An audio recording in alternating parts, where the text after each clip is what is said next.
Alright, तो surds के बारे में बात करेंगे हम। सर्ड्स क्या होता है, और खासकर ये वर्ड जो है ना आईसीएससी में यूज होता है, सीबीएसई वाले इसको जनरली यूज नहीं करते। तो डेफिनेशन क्या है? In general, if A is any rational number, और पॉजिटिव भी होना चाहिए, and n is greater than 1 is a positive integer, and if a cannot be written as the nth power of any rational number, then nth root, इसका मतलब क्या हो गया, a to the power 1 by n या nth root, जैसे square root होता है वहां पे कुछ नहीं लिखा होता, क्यूब रूट होता है वहां पे 3 लिखा होता है, then nth root of a is called a surd of order n। तो ये बेसिकली डेफिनेशन है सर्ड्स की। आईसीएससी वालों में कभी कभी ये चीज आ जाती है ना। फॉर एग्जाम्पल अगर मैं आपकी बात करूं तो √2, √3, √5, √7, तो ये क्या होंगे, कितने ऑर्डर के होंगे ये? सोचिए जरा, सर्ड्स ऑफ ऑर्डर 2, क्योंकि स्क्वायर रूट है, यहां पे n की जगह क्या होता, 2 होता। ठीक है ना। ये अगर मैं इसी को चेंज कर दूं तो ये क्या हो जाएंगे, सर्ड्स ऑफ ऑर्डर 3। इस तरीके से आप बता सकते हैं, और ऐसे you can keep on increasing them. ठीक है। All surds are irrational numbers,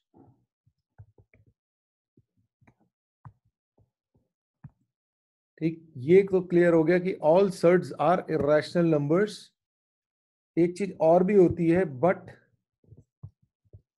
not all irrational numbers are surds.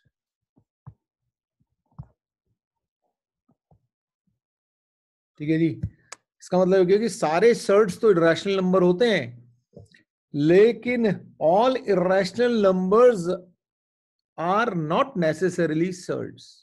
ठीक है, इसका मतलब इर्रेशनल नंबर एक बड़ा सेट है जिसके अंदर एक छोटा सेट है जो कि सर्ड्स कहलाता है।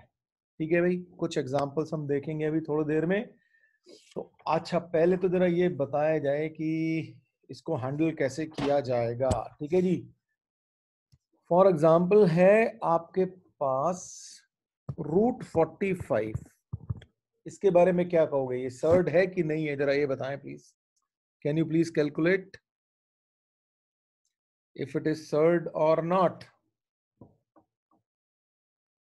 भाई इसको हम लिख सकते हैं 9 इंटू 5, तो ये हो गया 3 इंटू √5। अच्छा, ये जो 5 है किसी भी रैशनल नंबर का पावर में नहीं लिखा जा सकता। ठीक है, तो इसका मतलब ये हमारी सर्ड्स की डेफिनेशन को एक्सेप्ट कर रहा है, इसका मतलब दिस इज अ सर्ड। ठीक। अच्छा जी, इसके बारे में आप क्या कहेंगे?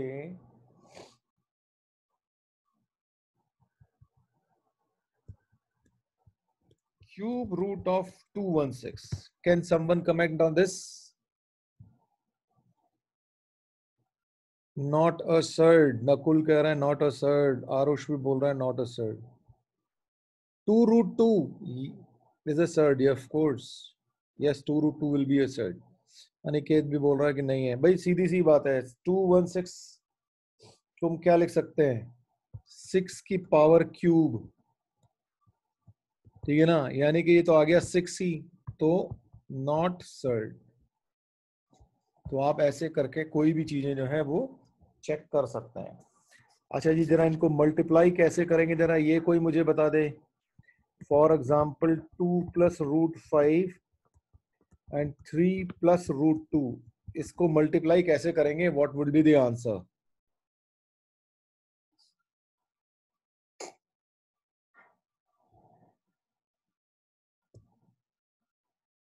क्या हो जाएगा, नॉर्मल सीधे मल्टीप्लीकेशन करो, 2 3 जा 6 प्लस 2√2 प्लस 5√3 एंड प्लस √10। तो बस यही आपका आंसर आ गया, और तो कुछ होना नहीं है इसके अंदर। तो this is how you can calculate. Yes, बिल्कुल. 2 will multiply by both. Yes of course, ये सिंपल, ये नॉर्मल कैलकुलेशन है भाई.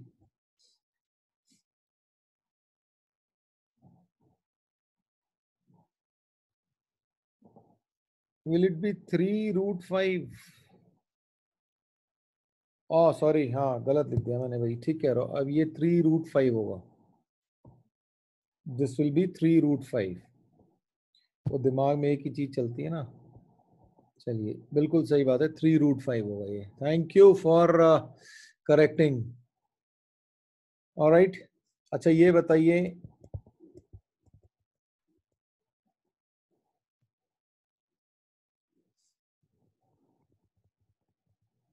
इसका आंसर क्या होगा?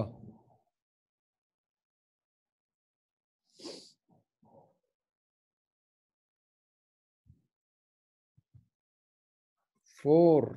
ऑफ कोर्स, ये तो a-b और a+b लिखा हुआ है, यानी कि a² - b² लिखा हुआ है. इसका मतलब 3² -√5² लिखा हुआ है, तो 9 - 5 यानी कि 4. ठीक. यस, क्लियर है ना? ऑफ कोर्स नॉट सर्ड सुजल जी, जब रैशनल निकल के बाहर आ गए तो सर्ड नहीं होगा, है ना. चलिए. अच्छा एक क्वेश्चन है, इफ √3 इज इक्वल टू 1.732,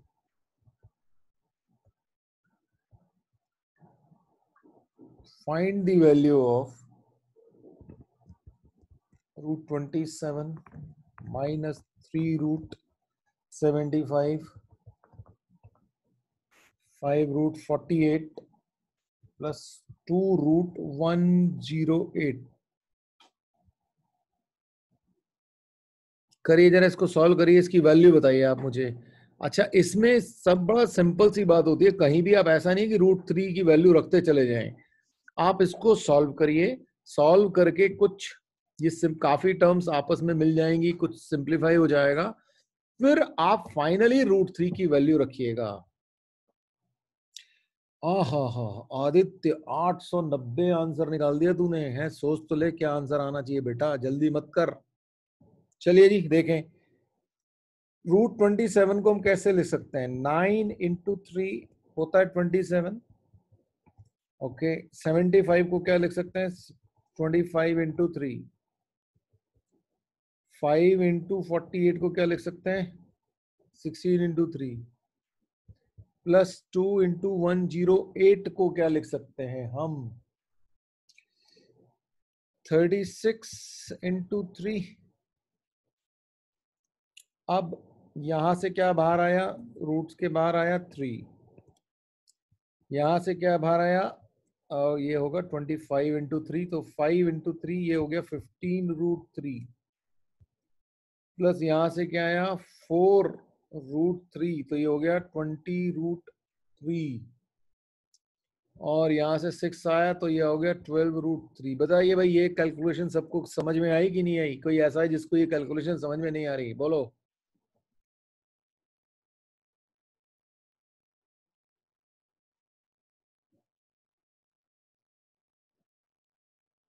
मी नकुल बेटे, क्या समझ में नहीं आया? बोल. कौन से पॉइंट पे समझ में नहीं आई?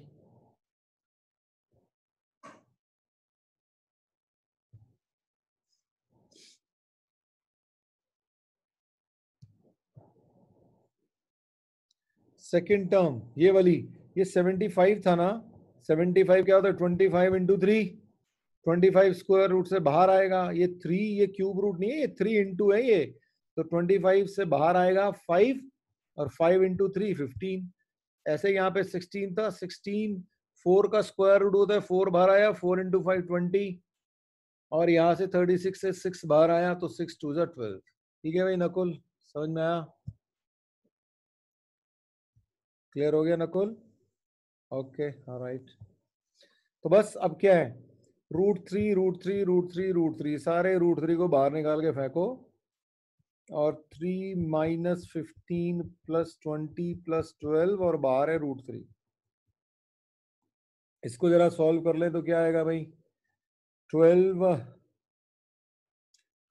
ये कट गया, हो गया 20√3, क्योंकि this this and this will get cancelled out. 20√3। अब √3 की वैल्यू आपको 1.732 दे रखी है। इसको आप क्लियर कर लें तो 34.64 आपका आंसर आ जाएगा भाई। Clear clear. हाँ ठीक। बोलिए जी, क्लियर हुआ कि नहीं हुआ? जल्दी बताओ।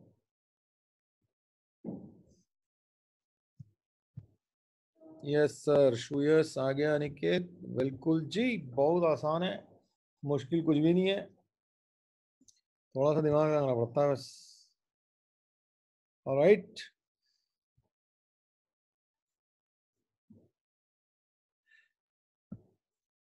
अच्छा जरा एक काम करें, इसको जरा सिंप्लीफाई करके बताना कोई मुझे। 5 प्लस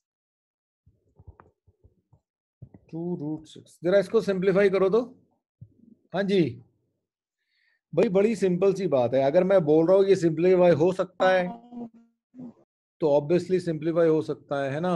क्यों नहीं? तो मैं कहता ही नहीं आपसे सिंप्लीफाई करने के लिए। अच्छा भाई, ये जिसकी आवाज आ रही है ना वो बंद कर दो प्लीज अपना ना माइक।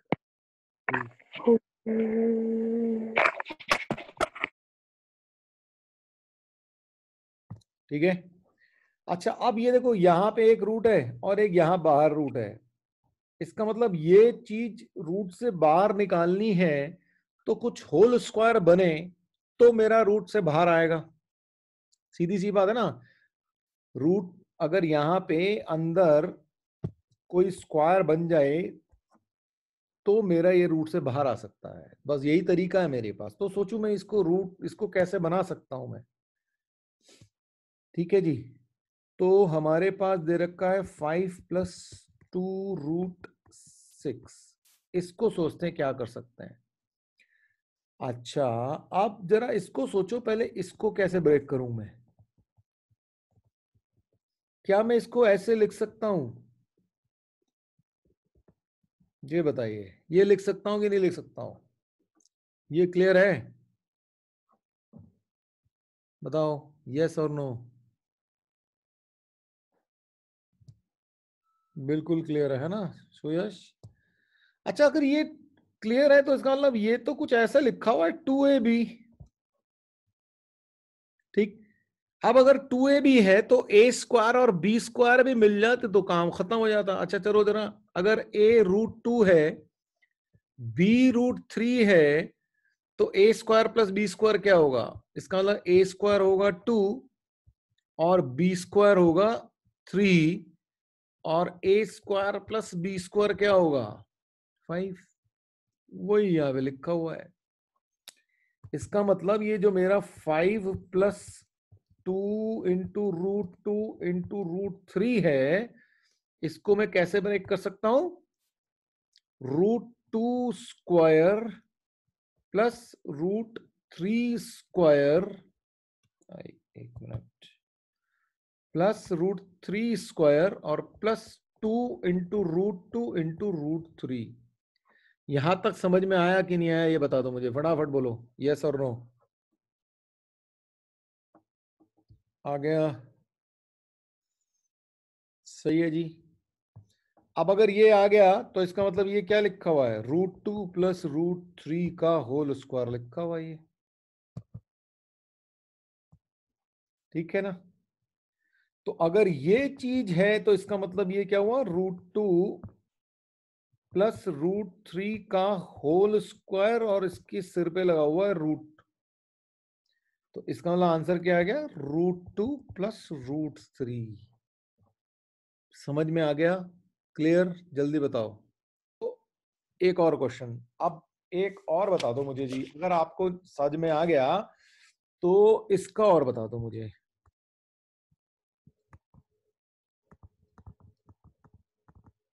ये जी, इसको कैसे करेंगे जल्दी से बताओ फिर, अब जिन जिन को समझ में आ गया वो बताओ, नहीं आया तो फिर मैं इसको एक्सप्लेन करूंगा, तो बेटे तुम्हें जिसको भी लेट आए हो उसको भी समझ में आ जाएगा, ठीक है भाई।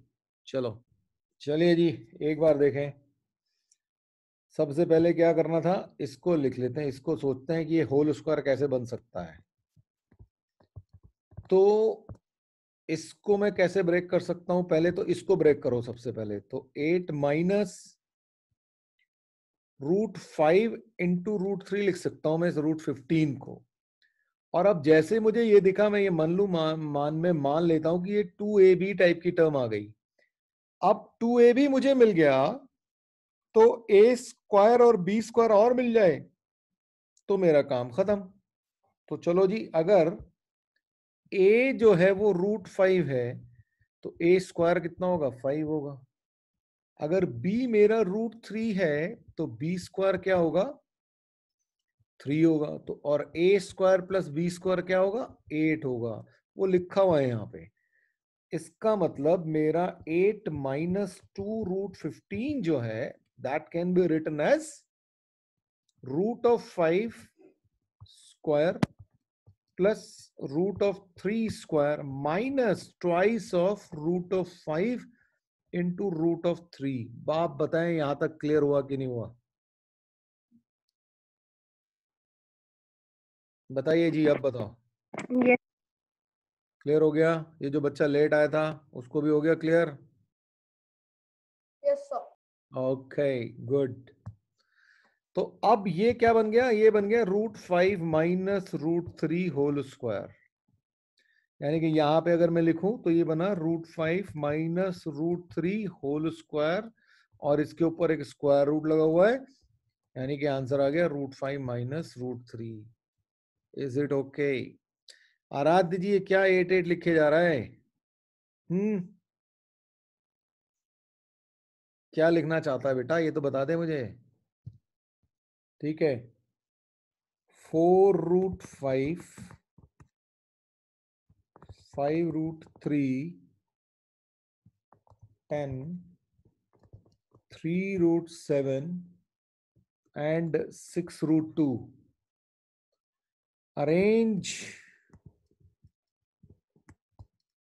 in ascending order।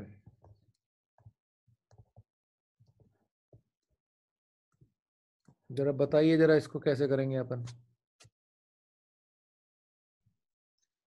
ओके चलो जी, देखो करना क्या है, ऐसे तो अंदाज आ नहीं रहा। दूसरी बात यह है कि आपको कैलकुलेट करने बैठोगे तो बहुत ही बड़ा गड़बड़ हो जाएगा आपका। तो हम एक काम करते हैं, सारे हर टर्म को क्योंकि यहाँ पे सिर्फ स्क्वायर रूट इन्वॉल्व हैं, तो हम सारे नंबर्स को उठा के स्क्वायर रूट में भेज देते हैं। तो अब एक बात बताइए, ये कैसे इसको मैं कैसे लिख सकता हूँ 4√5 को? भाई अगर मैं इसको ब्रैकेट में लेके रूट में लेके जाने की कोशिश करूं तो ये ऐसे लिख सकता हूं मैं, और ये हो जाएगा 16 इंटू 5, और ये हो गया 80। भाई ये बता दो, ये बात समझ में आई कि नहीं है आप सबके? यस और नो लिख के जल्दी से बता दो मुझे, क्योंकि अगर ये समझ में आ गई तो फिर बाकी भी समझ में आ जाएंगे। जल्दी बताओ। आ गई पूर्णिमा, अनिकेत, सबको आ गई, श्रेया भी आ गई, ईरा को भी आ गई, वेरी गुड। भैया मोटो जी अपना नाम भी लिख ले यार, है मोटो जी से अच्छा नहीं लगता मेरे को बोलना। चलो आ गई, खैर एनीवे ठीक। तो अब फटाफट 5√3 को हम क्या लिख सकते हैं, 25 इंटू 3 यानी कि 75। यस प्लीज, अपने बंद कर दें प्लीज अपने अपने माइक्रोफोन्स। बाकी बिल्कुल सही बात है जी। अच्छा 10 को क्या लिख सकते हैं हम, √100, है ना? यहाँ पे √100 लिख लिया, यहाँ पे √75 लिख लिया। अच्छा 3√7 को क्या लिख सकते हैं हम, 9 इंटू 7 यानी कि √63, और 6√2 को हम क्या लिख सकते हैं, 36 इंटू 2 यानी कि 72। Now you can very well see the order that you can write them. Clear हो गया? अब लिख सकते हो? ठीक है भाई। तो अब आप असेंडिंग डिसेंडिंग, असेंडिंग कहूं तो असेंडिंग में लिख सकते हो, डिसेंडिंग कहूं तो डिसेंडिंग में लिख सकते हो। और I am sure ascending descending का मतलब पता है तुम लोगों को। असेंडिंग मतलब ऊपर को जा रहे हो, है ना, और डिसेंडिंग मतलब नीचे को जा रहे हो। तो छोटे से बड़े को अगर लिखोगे तो वो असेंडिंग ऑर्डर होगा। पता लगा ये भी नहीं ध्यान आ रहा सर, असेंडिंग असेंडिंग नहीं पता हमको। तो वैसे तुम सब स्मार्ट बच्चे हो, पता होगा तुमको, फिर भी मेरा काम है तुमको बताना। चलो जी। अच्छा अब अगर ये हो गया तो फिर ये भी बता दो फिर मुझे। ओके, मान लीजिए अब ऐसा दे दिया मैंने आपको, ये थर्ड रूट है यानी कि क्यूब रूट है ये, और ये है फोर्थ रूट ऑफ 8। ठीक है, अब इसको कैसे लिखोगे असेंडिंग ऑर्डर में, ये बताओ, इसको सोचो जरा सा, कॉन्सेप्ट समझ लो बस। ठीक है, एक तो तरीका ये भैया तुम क्यूब रूट और वो निकाल लो, दूसरा तरीका ये है, देखो यहाँ पे इसका मतलब क्या है, यहाँ पे 2 लिखा होगा, एक्चुअली में वो लिखते नहीं है क्योंकि स्क्वायर रूट होता है। यहाँ पे 3 लिखा हुआ और यहाँ पे 4 लिखा हुआ है, यानी कि ये कुछ ऐसे लिखा हुआ है, 3 to the power half, 5 to the power 1/3, ये कॉमा तो लगा ही है बीच में, और 8 टू द पावर 1/4। भाई ये सब पता है ना, ये सब क्लियर है, बोलो ये क्लियर है ना।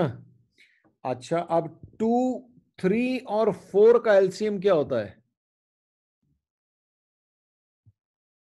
2, 3, 4 का एलसीएम क्या होता है? 12 होता है। ठीक है, 12 होता है, यानी कि 1/12। अगर मैं इनका एलसीएम ले लूं तो देखो इस पहले को मैं कैसे लिख सकता हूं, जरा देखना तुम्हें समझ में आ रहा है कि नहीं आ रहा है। ठीक है, ये है 3 की पावर 1/2। अगर मुझे इसको 12 बनाना हो तो क्या मैं ऐसे लिख सकता हूं, ये बता दो मुझे, ये सही है कि नहीं है? ये तुमने किए होंगे इक्विवेलेंट फ्रैक्शन बनाने का काम, ये तो 6th में सीख जाते हैं आजकल बच्चे। बोलो ये बात समझ में आई? आ गई, बिल्कुल आ गई, सुयश तेरे भी आ गई। ऑल राइट, बिल्कुल आ गई। तो ये हो गया भैया। अच्छा मैं इसको ऐसे भी लिख सकता हूँ ना फिर, अब 3 की पावर 6 की पावर 1/12। अच्छा ये बताओ, ये लिख सकता हूँ?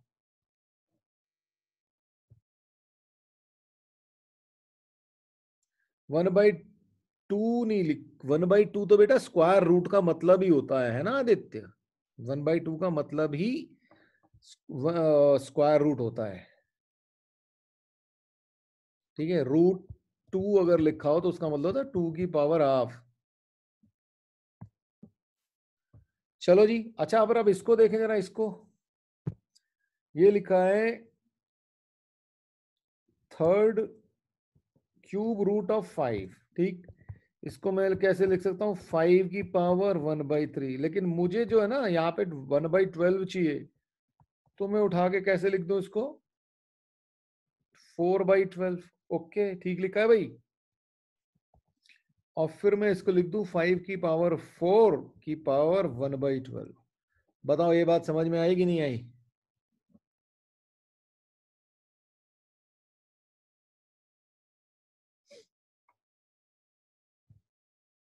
ऑल राइट अनन्या जी, बिल्कुल समझ में आ गई तेरे को, बहुत बढ़िया।